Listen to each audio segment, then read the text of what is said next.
Let's say you want to get the benefit of doing intermittent fasting, yet you also want to gain muscle. How would you do it? Well, there's several factors here. Sometimes people have this idea that they have to spike insulin to grow their muscles. So they're going to do carbo loading because, after all, if you stimulate carbohydrates, you'll trigger insulin, and insulin is an anabolic hormone. Makes sense, right?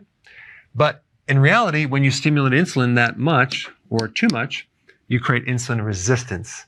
And if you have insulin resistance, you can't absorb amino acids that well anymore.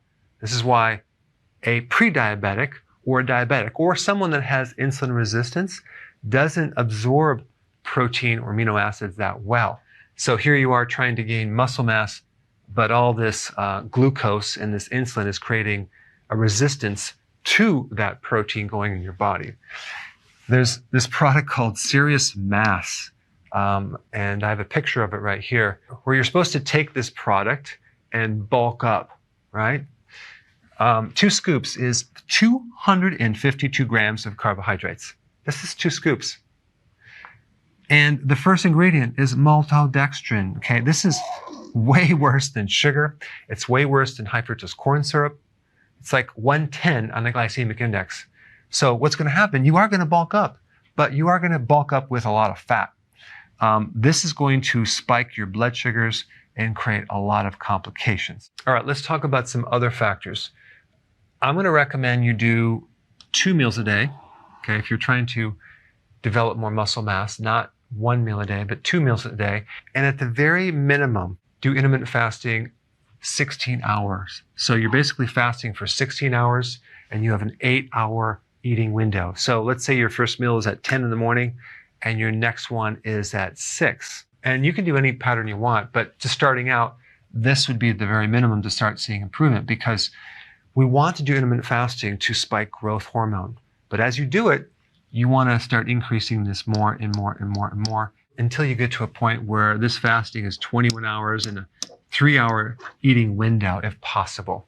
We also have to make sure that there's enough calories in your meals too, because if your meals just don't have enough food, it's going to be really hard to grow muscle. So you're going to have to determine how many calories you need, but the average person will probably need somewhere around 1,500 calories per meal or a little bit more. All right, the next thing that's really important is exercise volume. Exercising enough, using heavy weights, really working your body to the point where you are getting sore and you're creating change. All right, number 3, carbohydrates. Maybe you want to keep your carbs on the high end, but not go over 50 grams. Well, depending on your age, let's say you're younger, maybe you do 60 grams, maybe even 70 grams, but don't go any higher than that. That way we get the benefits of ketones. So you're consuming enough carbs to keep normal insulin. So when you do a low carb diet in intermittent fasting, we're not bringing this down to 0. All we're doing is bringing it to a normal range. So you're still going to have the anabolic effect of insulin, but you're just not going to have the insulin resistance. So as you do this, you're going to have the benefit of absorbing these amino acids too. So that brings us to number 4, having a complete protein. Branch chain amino acids are not complete. You cannot build muscle protein with just a partial profile of amino acids. You need the most complete protein. And the best protein out there would be the egg protein, okay? Fish is good. There's other types of essential amino acid blends, especially when you're taking them with the fasting, just to really make sure 100% that you're not actually losing any muscle at all. But that being said, if you're fasting 16 hours up to 21 hours, you're not going to be losing any muscle. And also make sure you have enough amino acids. So 6 to 8 ounces per meal. Depending on your age, if you're a little younger and you're more active, maybe you do 9 ounces per meal. Now, nutrients. You don't just build muscle with protein. You need other nutrients, calcium, B vitamins, magnesium, vitamin D, potassium. Very necessary, and this is why you want to do the healthy version of keto.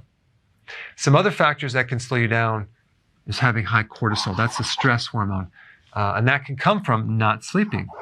So sleeping increases growth hormone, and cortisol inhibits growth hormone. So this is one way to really create a loss of muscle mass. And this is one problem with women going through menopause, is the adrenals are backing up the ovaries, and there's a spike in cortisol, And a lot of times they have a loss of muscle, and it looks like fat, but it's atrophy.